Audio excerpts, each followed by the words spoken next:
Hey there, what is up, plant community? So, today I'm going to be attempting to move my Norfolk Island pines up to the front where they can get some stronger light.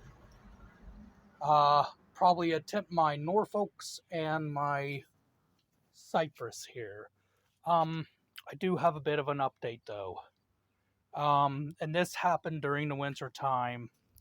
And where I was bringing plants back and forth, outside, inside, and I did lose my monkey puzzle tree, my little seedling. Yeah, I left it out here at night. We got a hard freeze that came in, and well, yeah, the plant just died. It was looking kind of bad too before then.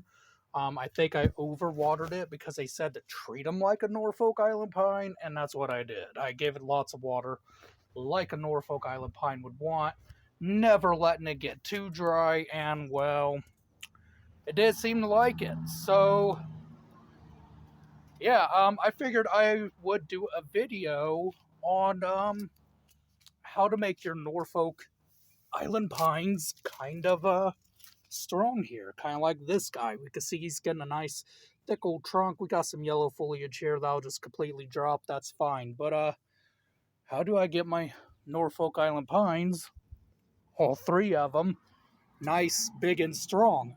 So the most important thing I do is I look up how cold they get in the wild. So like in the wild, they get about chilled, maybe 45, maybe 40 degrees, 50 at the coldest. Usually they're the coldest they see down there is 50, but 50 degrees Fahrenheit. I'm not sure how much that is in Celsius. I don't really do Celsius. So yeah, sorry about that. I don't know Celsius like that. But so what I do to make them strong, of course I expose them to wind. I don't really do anything with them besides maybe water them, give them a bit of fertilizer. But I let them experience a good chill. I let them experience some cold.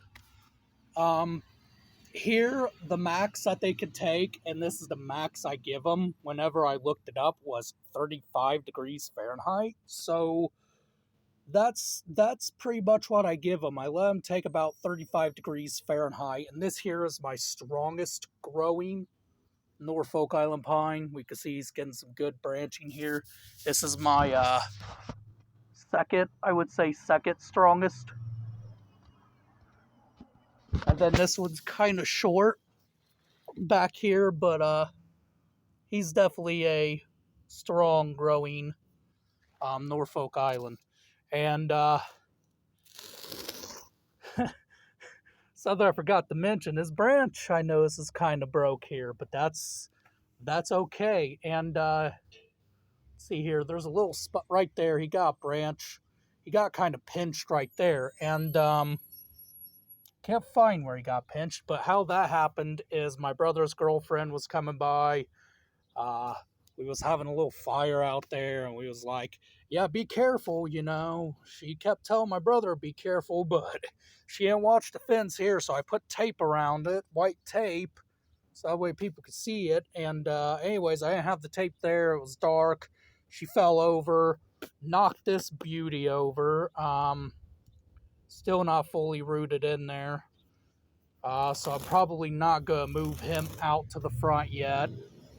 And broke a branch. But the good news is even with branches broken and branches pinched, it will come back. All that will do is just make it bush.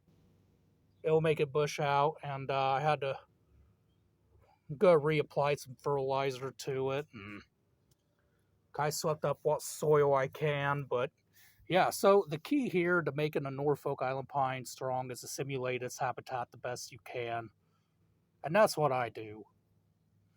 Sometimes they fall over, you know, get a bit of broken branches like this, get pinched back, and you know what? That's okay. Let them. Um, there's actually an area where I did that too on here. I pinched it right there. We could see a whole new branched form from that. So it's not bad to pinch them if you have to. In fact, if they get too tall, like for me, for example, I only have 8 foot tall ceilings.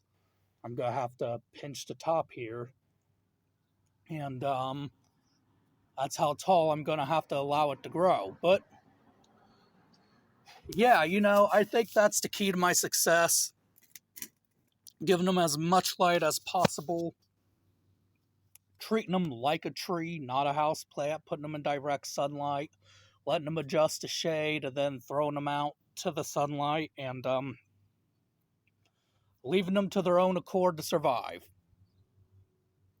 Seems to help. And I've been putting moss in the soil so that way it holds the soil in place. And notice when it dries, it likes to blow out and expose those roots. I don't want that. But yeah, that seems to be my success. It also seems to help them grow faster, stronger too. So